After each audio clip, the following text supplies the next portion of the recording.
बिस्मिल्लाहिर्रहमानिर्रहीम। आप देख रहे हैं मेरा यूट्यूब और फेसबुक चैनल और मैं हूं नवीद बिलावल। नाज़रीन, मैं इस वक्त कौमी असम्बली के MNAs हॉस्टल की एक राहदारी में मौजूद हूं और इस्लामाबाद में काफी हलचल है। यहां पर बहुत सारी खबरें हैं और इस्लामाबाद में बहुत सारे बैकडोर राब्ते हो रहे हैं और कुछ अहम मुलाकातें कुछ ही देर बाद वज़ीर आज़म पाकिस्तान के साथ मुतवक्के हैं। आपको इस हवाले से बता दूं कि इस वक्त वफाकी हुकूमत की जानिब से असूली फैसला यह किया गया है कि मियां नवाज शरीफ साहब उस वक्त तक वतन वापस नहीं आएंगे जब तक इंतखाबात का ऐलान मुकम्मल तौर पर नहीं कर दिया जाता और लेवल प्लेइंग फील्ड, वो जिसका वादा किया गया है लंदन प्लान में, जब तक बायने ही उसके ऊपर अमल दरामद नहीं करवा दिया जाता उस वक्त तक साबिक वज़ीर आज़म नवाज शरीफ वतन वापस नहीं आएंगे। और साबिक वज़ीर आज़म नवाज शरीफ वतन वापस नहीं आएंगे तो किसी सूरत में उनके आए बगैर इलेक्शन में नहीं जाया जाएगा। ये असूली और हतमी फैसला किया गया है हुकूमत की जानिब से। हुकूमत ने साफ इनकार कर दिया है कि जब तक नवाज शरीफ वतन वापस नहीं आएंगे किसी सूरत में इंतखाबात की तरफ नहीं जाया जाएगा। लेकिन अहम खबर यह है कि पाकिस्तान पीपल्स पार्टी की क़यादत ने असूली फैसला किया है कि मजीद अब हम मावराए आइन इक़दाम की तरफ नहीं जा सकते और बहरहाल इलेक्शन की तरफ हमें जाना होगा। इस मौके पर कुछ ही देर बाद एक आम तरीन मुलाकात मुतवक्के है और वो मुलाकात है वजीर खारिजा बिलावल भुट्टो जरदारी की वज़ीर आज़म पाकिस्तान से होने वाली मुलाकात, जिसमें वो ये भी कह सकते हैं कि मैं वजीर खारिजा का मनसब छोड़कर राजा रियाज की कुर्सी पर बैठना चाहता हूं, क्योंकि हमने अवाम के अंदर जाना है और हमने अवाम के सामने जाकर बात करनी है और इलेक्शन कैंपेन के दौरान अवाम के साथ हम उस वक्त तक बात नहीं कर सकते जब तक हम हुकूमत से अलहदा नहीं होंगे।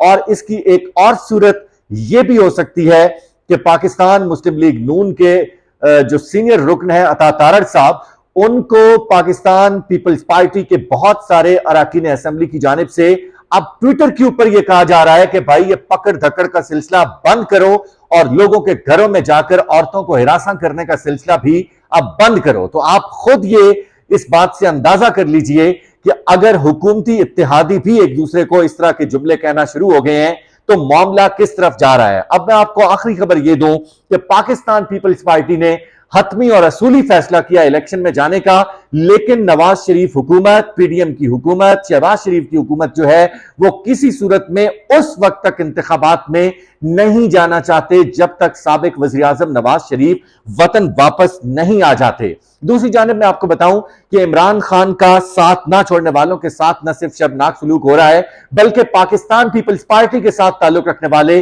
साबिक गवर्नर लतीफ खोसा साहब के घर पर फायरिंग हुई है। और फायरिंग किस तरह से की गई है कि फायरिंग उनके घर की जो बाहर की दीवारें हैं उनके अंदर से गोलियां क्रॉस करते हुए ड्राइंग रूम के जो शीशे थे उनको क्रॉस करते हुए ड्राइंग रूम की जो दीवारें हैं वहां तक जाकर गोलियां लगी हैं, यानी कि एक सीरियस नौयत की कोशिश की गई है। इससे पहले दूसरा हमला इस किस्म का हुआ मारूफ कानूनदान अजहर सिद्दीक साहब के घर पर। अजहर सिद्दीक साहब के घर पर भी हमला कैसे हुआ कि बाकायदा तौर पर दस्ती बम मारे गए और गोलियां बाहर से जो है DHA का एक पोश इलाका है वहां पर उनका घर है और वहां पर गोलियां बरसाई गई और उनके घर में जाकर गोलियां छलनी करती हुई दीवारों को जाकर लगी और उसके बाद बहुत हंगामा हुआ। लेकिन अभी तक कोई मुलव्विस जो मुजरिम है या जो जिस शख्स के इस वाक़े के साथ ताल्लुक है, इब्तदाई तहकीकात में कोई एक भी बंदा सामने नहीं आया। तो बात बिल्कुल वाज़ेह है कि ये दोनों शख्सियात वो हैं कि जो तनकीद करती हैं हुकूमत के ऊपर और पाकिस्तान तहरीक इंसाफ के जो लोग हैं उनके मुकदमात भी इनके पास हैं और वक्तन फवक्तन ये हुकूमत के ऊपर तनकीद करते रहते हैं। ये लोग लतीफ खोसा साहब भी कड़ी तनकीद करते हैं और जो आज उनके घर पर फायरिंग हुई उसकी एक मेन रीजन ये है कि अगले दिन उन्होंने वकला कन्वेंशन से खिताब किया और वकला कन्वेंशन से खिताब करते हुए उन्होंने बहुत एक शोला आमेज तकरीर की और उनकी जानिब से कहा गया कि हमें नफरत थी ज़ियाउल हक के मार्शल लॉ के दौरे हुकूमत से, हमें नफरत थी ज़ियाउल हक की बाकियात से, हमें नफरत थी उस दौरे हुकूमत से जिस वक्त ज़ियाउल हक जो है लोगों के साथ एक इंतहाई गैर आईनी सलूक करता था। लेकिन जो मौजूदा हुकूमत है, मौजूदा हुकूमत ने ज़ियाउल हक के बदतरीन मार्शल लॉ और बदतरीन आमरीयत के दौर को भी भुला दिया है। इस कदर जुल्म हुआ है, औरतों के ऊपर तशद्दुद हुआ है। मैं आपको एक और चीज बताऊं, अदालतों में क्या हो रहा है। अदालतों में यह हो रहा है कि साबिक वफाकी वजीर शेख रशीद साहब के वकील ने अदालत के अंदर जाकर यह कहा कि हम इस्तदा करते हैं कि शेख रशीद साहब को घर पर छापा मारने के लिए जब पुलिस जाती है तो वो मिलते नहीं है, तो उसके बाद शेख रशीद साहब की बहनों को हिरासा किया जाता है पुलिस की जानिब से, और उनके जो बाकी रिश्तेदार हैं जिनमें खवातीन शामिल हैं, खवातीन को हिरासा किया जाता है। तो मुअज़्ज़िज़ जज साहब आगे से फरमा रहे हैं कि हम फिर पुलिस को काम करने से रोक दें। ये अदालतों का हाल है। और भाई आपसे वकील ये नहीं इस्तदा कर रहा कि आप शेख रशीद की गिरफ्तारी से पुलिस को रोक दें। वकील ने यह इस्तदा की है कि जो उनके घर पर औरतें हैं, औरतों को तो कम से कम हिरासा ना करें। और गवर्नर, साबिक गवर्नर लतीफ खोसा साहब जो हैं, उनका ताल्लुक पाकिस्तान पीपल्स पार्टी के साथ है, और वो वकला कन्वेंशन में पीपल्स पार्टी इत्तेहादी जमात है पीडीएम की, वो उसके बावजूद कह रहे हैं कि ज़ियाउल हक दौर में वो तसल्लुत नहीं हुआ, वो जबर नहीं हुआ जो कि इस मौजूदा दौर हुकूमत में हो रहा है। आज उसका नतीजा क्या निकला? नतीजा यह निकला कि बाकायदा तौर पर फायरिंग की गई, और आपने विजुअल्स देखे होंगे कि वो फायरिंग किस तरह से की गई। वो फायरिंग इस तरह से की गई कि बाकायदा तौर पर वो उनके घर के लोगों को नुकसान पहुंचाना चाहते थे।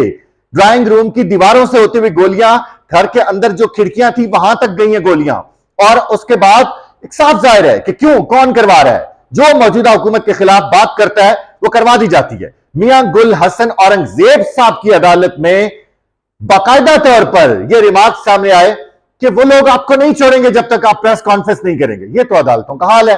और दूसरी जानिब लतीफ, मियां जावेद लतीफ साहब, वो क्या फरमाते हैं? वो कहते हैं जी नवाज शरीफ साहब वतन वापस तब आएंगे जब रेड कारपेट बिछाया जाएगा। तो मुअज़्ज़िज़ नाज़रीन, मैं आपको एक चीज बताऊं कि जब नवाज शरीफ साहब यहां पर बहाना लगा के गए 4 हफ्तों का, उसके बाद दुनिया में एक पुरस्कार बीमारी आई कोरोना वायरस के नाम से। वो बीमारी पूरी दुनिया में फैल गई। इटली में लाखों लोग उस बीमारी की वजह से लुक़्मे अजल बने, चाइना में लाखों लोग लुक़्मे अजल बने। पूरी दुनिया में उस बीमारी ने पुरस्कार तरीके से अपने पंजे गाड़े, दुनिया परेशान हो गई, घरों के अंदर जो है वो सहम कर रह गई, लोग अपने घरों में छुपे रहे 3-4 महीने। उसके बाद उस दुनिया ने उस बीमारी का इलाज तशखीस किया, दुनिया ने उस बीमारी का इलाज ढूंढ लिया, फिर दुनिया आहिस्ता आहिस्ता वापस घरों से बाहर निकलना शुरू हुई और उसकी वैक्सीन बनाई गई। वैक्सीन बना के पूरी दुनिया में तकसीम की गई, और उसके बाद वो पुरस्कार खतरनाक तरीन बीमारी जिसने करोड़ों इंसानों को अपनी आगोश में लिया, वो बीमारी भी अब उसका इलाज मुकम्मल कर लिया गया है। लेकिन नवाज शरीफ साहब की बीमारी का इलाज अभी तक दरियाफ्त नहीं हुआ।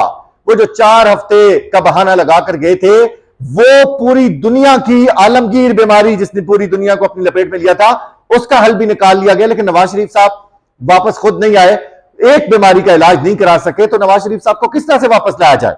तो ये ओवरऑल हाल है। दूसरा, इमरान खान के साथ, न छोड़ने वालों के साथ शर्मनाक सलूक जिस तरह से किया जा रहा है। इमरान खान के खिलाड़ियों ने तारीख रकम कर दी है। चेयरमैन पीटीआई के साबिक प्रिंसिपल सेक्रेटरी जो उनके दौरे हुकूमत में थे, आजम खान साहब, उनके घर से दरखास्त दायर की गई है, घर से निकले हैं, लापता हैं, कोई पता नहीं है। पुलिस जराये के मुताबिक आजम खान के अहल खाना की जानिब से थाना कोसार में दरखास्त आई है ये, उसके बाद ही तफ्तीश जारी है। दूसरी जानिब शहराम तरकई पाकिस्तान तहरीक इंसाफ के रहनुमा है, उनके घर पर छापा मारा गया और लग्जरी गाड़ियां वहां से जो है पुलिस ने अपनी तहवील में ले ली हैं, क्योंकि खैबर पख्तूनख्वा इलाके में बहुत सारी जगहों पर नॉन कस्टम गाड़ियां यूज होती हैं। तो अब ये पुलिस को नया खेल वो उनके हत्थे चढ़ गया है कि नॉन कस्टम गाड़ियों को जो है ना वो अपने तहवील में ले लें। तो दूसरी जानिब साबिक स्पीकर कौमी असम्बली असद कैसर के घर पर छापा मारा गया। और सबसे अफसोसनाक सूरत हाल है, परवेज इलाही साहब की वाइफ जो है कल वो मीडिया के ऊपर अपीयर हुई और वो कह रही हैं कि पूरी तारीख में इस तरह से नहीं हुआ जिस तरह से ये किया जा रहा है। परवेज इलाही साहब को हॉस्पिटल में लाया गया और मुझे हॉस्पिटल में भी मुलाकात नहीं करवाई गई 70 साल बुजुर्ग के साथ जिस तरह का सलूक किया जा रहा है। उसके बाद मैं आपको बताऊं कि रहनुमा तहरीक इंसाफ से मुलाकात के बाद शहरियार अफरीदी के वकील ने कहा कि उनको डेथ सेल में रखा गया है, उस डेथ सेल में जहां पर मुमताज कादरी को रखा गया था।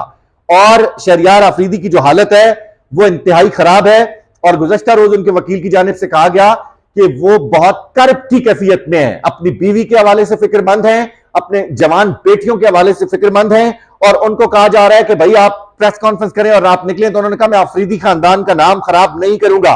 दूसरी जानिब उनके सगे भाई का गुज़श्ता रोज इंतकाल हुआ और उनकी एक ही ख्वाहिश थी कि मैं अपने भाई की मैयत देख सकूं, लेकिन उनको अपने भाई की मैयत देखने की भी इजाजत नहीं दी गई।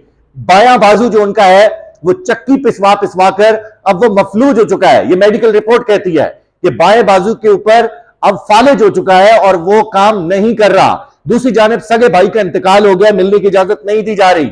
और तीसरा, उनकी जवान बेटियां मदद के लिए दरखास्त कर रही है कि हमें अपने बाप से मिलने की इजाजत दी जाए, लेकिन कोई इजाजत नहीं दी जा रही। तीसरी खबर यह है, चेयरमैन नादरा ने, जो तारिक मलिक साहब ने कहा है कि इस सेजान की कैफियत में मैं अपने ओहदे पर काम नहीं कर सकता, तो उनकी जगह पे जो अगले चेयरमैन नादरा आए हैं, उन्होंने माहौल को सीधा पतरा करने की कोशिश की है, लेकिन मामलात इतने खराब हैं कि वो भी आज उनके ऑफिस का जो पहला दिन था वो बड़ा एक हिजान की कैफियत में गुजरा है, और वो कह रहे हैं जी पूरे पाकिस्तान में मैं विजिट करूंगा तो मुझे तब कुछ समझ आएगी। तो ये थी ओवरऑल आज की न्यूज। मिलते हैं अगले व्लॉग में।